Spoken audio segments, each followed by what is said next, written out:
Hi everyone, welcome back to Gene Calderon Apologetics Ministry as we're continuing going through our December series, teaching about a lot of topics when it deals with Christmas and Jesus Christ and why we celebrate the season. And so today, what I want to talk about is the nature of Jesus Christ himself. We understand that Jesus is one person, but having two distinct natures.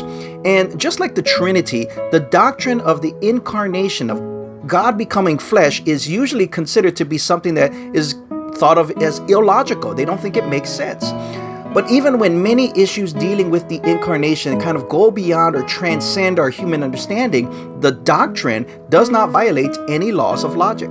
So to be able to understand the incarnation, we need to consider the imago Dei, which means the image of God. And since God created humanity in his own image, this would include many of the properties of human nature, such as rationality or free will or morality, which go along with the nature of God himself. We also need to keep in mind that even though that the God-man is fully human, he was not only human, yet took on all the essential properties of the human nature, but he did not take on all of the non-essentials, such as a sinful nature. Talking about Jesus Christ, he was not tainted with original sin. Now, even as Jesus voluntarily, he held back from exercising certain attributes as being God, he didn't separate himself from a single one.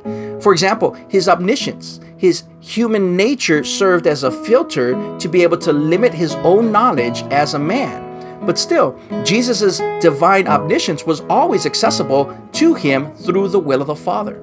So putting this all together, there really is nothing illogical in the biblical teaching that Jesus became and will always be one person with two distinct natures.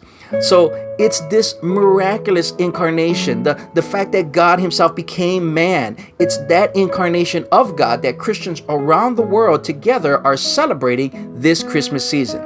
And it is just the beginning of the story of God stepping into the reality of the world in order to save the world. And I pray that that's what we're celebrating as we think about Christmas, not just about the presents or the family or the dinners. That's all great.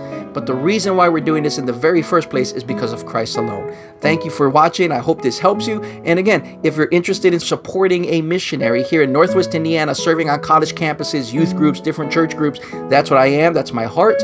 And I could really use support during this time of the end of the year to be able to just celebrate Christmas and be able to continue what we do with the joy and with the passion that we're able to do it thanks to supporters. So praise God. Have a Merry Christmas. We'll see you again soon. Take care.